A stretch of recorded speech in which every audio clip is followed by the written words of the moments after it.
This is The Space Shot, episode 64 for July 17th, 2017. SpaceX, Robert Goddard, and Apollo-Soyuz. Hey everyone, welcome to The Space Shot, your daily space history, pop culture, and news fix. I'm John Molnix. On July 17th, 1929, Robert Goddard made his final launch from Auburn, Massachusetts. This launch was important because it was the first flight to carry scientific instruments as a payload. This final flight reached an altitude of 90 feet above the ground, and that was high enough for the parachute on the rocket to be deployed so the instruments could be recovered. Goddard was the inventor of the world's first liquid-fueled rocket, an invention that helped move humanity into the space age. Fast forward a couple decades, on July 17, 1969, the crew of Apollo 11 were on their way to the moon. After a successful launch and rendezvous of the Lunar Module and Command Service Module, the Apollo 11 astronauts entered the cruise phase of the mission. I haven't had as much time as I would like to go through and listen to more of the audio from this mission, but I have been following the awesome Smithsonian National Air and Space Museum Apollo 11 Twitter account. Search @ReliveApollo11 for an hourly look into this mission. I'll link to the Twitter account in the show notes, so be sure to check it out. On this day in 1975, the crews of the Apollo-Soyuz test project docked, marking the first international rendezvous in space. The American Apollo capsule and docking adapter and the Soviet Soyuz capsule opened their hatches at 3:17 p.m. Eastern Time, allowing the crews to meet in space after the years of training they had done together on Earth.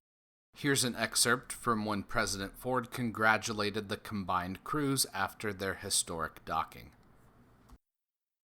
Let me call to express my very great admiration for your hard work, your total dedication in preparing for this first joint flight.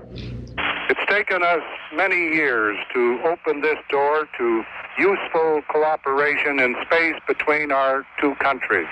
And I'm confident that the day is not far off when space missions made possible by this first joint effort will be more or less commonplace.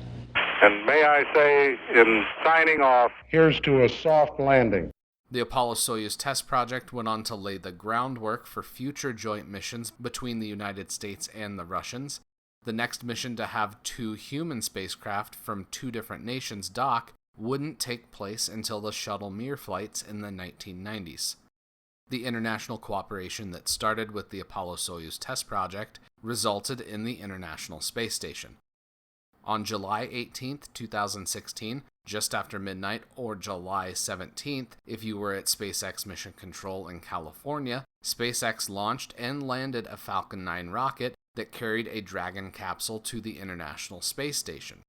This Dragon carried the International Docking Adapter 2, as well as hundreds of pounds of scientific instruments for the International Space Station.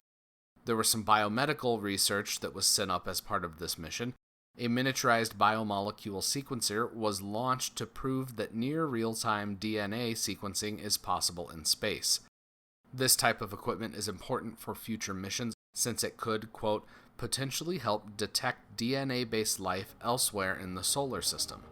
There were also experiments on bone cells and heart cells, and they looked into how zero gravity affects those tissues in space versus the ground. Tomorrow, we've got some stories about Gemini 10. Thank you all for listening to the show. Producing a daily podcast takes a lot of time, and I would love if you could take just a minute to leave a review or rating in Apple Podcasts and let me know what you think. If you're so inclined, you can ask me questions and chat on Instagram and Twitter. Find me at John Molnix pretty much everywhere. Subscribe to the podcast today and share it with your friends and family. I'm John Molnix, and I'll catch you on the flip side.